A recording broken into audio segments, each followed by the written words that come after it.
जय श्री कृष्णा। राधे राधे। आज आपने योगिनी एकादशी की कथा सुनाऊ सा। अतः धर्मराज युधिष्ठिर बोले कि हे जनार्दन, अब आप कृपा करके आषाढ़ माह के शुक्ल पक्ष की योगिनी नाम की एकादशी की कथा सुनाइए। इस पर कृष्ण भगवान बोले कि हे राजन, आषाढ़ माह के कृष्ण पक्ष की एकादशी का नाम योगिनी है। इसके व्रत से समस्त पाप नष्ट हो जाते हैं और इस लोक में भोग तथा परलोक में मुक्ति देने वाली है। हे राजेश्वर, यह एकादशी तीनों लोकों में प्रसिद्ध है। मैं आपसे एक पुराणों में कही हुई कथा कहता हूँ, आप ध्यान पूर्वक सुनिए। अलकापुरी नगरी में एक कुबेर नाम का राजा धन राज्य करता था। वह बड़ा शिव का भक्त था। उसकी पूजा के लिए एक माली पुष्प लाया करता था। उसके विशालाक्षा नाम की एक अत्यंत सुंदर स्त्री थी। एक दिन वह मानसरोवर से पुष्प लेके आया था, परंतु कामासक्त होने के कारण पुष्पों को रखकर स्त्री के साथ रमण करने लग गया और दोपहर तक न आया।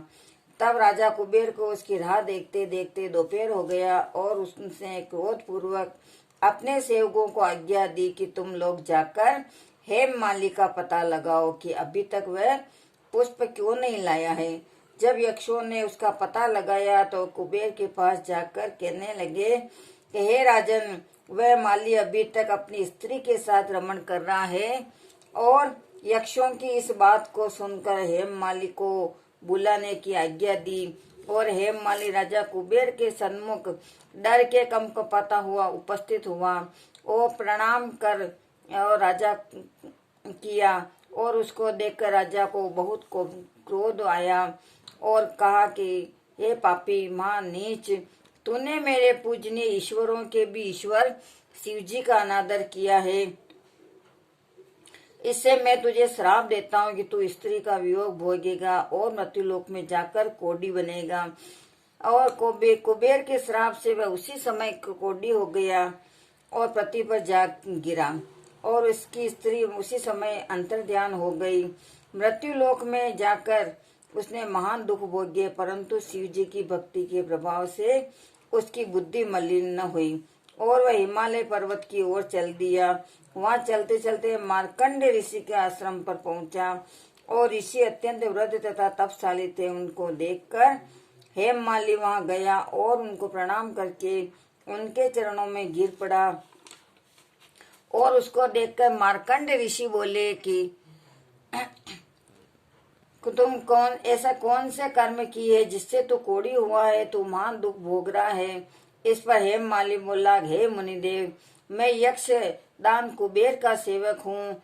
मैं राजा के लिए पुष्प नित्य प्रति लाया करता था। एक दिन अपनी स्त्री के साथ विहार करते करते दोपहर हो गई और पुष्प लेकर न पहुंचा। उन्होंने मुझे श्राप दे दिया कि तू स्त्री का वियोग भोगेगा और मृत्युलोक में जाकर कोढ़ी बन तथा महान दुख। इससे मैं कोढ़ी हो गया हूँ और महान दुख भोग रहा हूँ। अतः आप मुझे कोई ऐसा उपाय बताइए जिससे मेरी मुक्ति हो जावे। इस पर मार्कंड ऋषि बोले कि भाई, तूने मेरे सन्मुख सत्य वचन कहे हैं, इसीलिए मैं तेरे उद्धार के लिए एक व्रत बतलाता हूँ।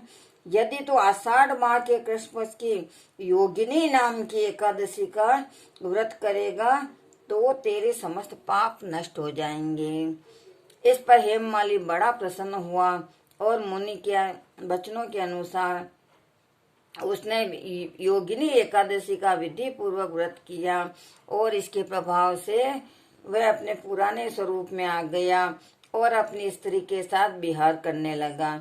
हे राजन, इस योगिनी की कथा का फल 88,000 ब्राह्मणों को भोजन कराने के बराबर है और इसके व्रत से समस्त पाप नष्ट हो जाते हैं और अंत में स्वर्ग जाते हैं। बोले श्री चंद्र भगवान की जय। इस योगिनी एकादशी को अपनी भाषा में हरजिला भी बोलते हैं। निर्जिला की बहन हरजिला कहते हैं। जय श्री कृष्ण। राधे राधे। श्री कृष्ण गोविंद हरे मुराली, हे नाथ नारायण वासुदेवा। सबकी मुक्ति मिले, सबको भक्ति मिले।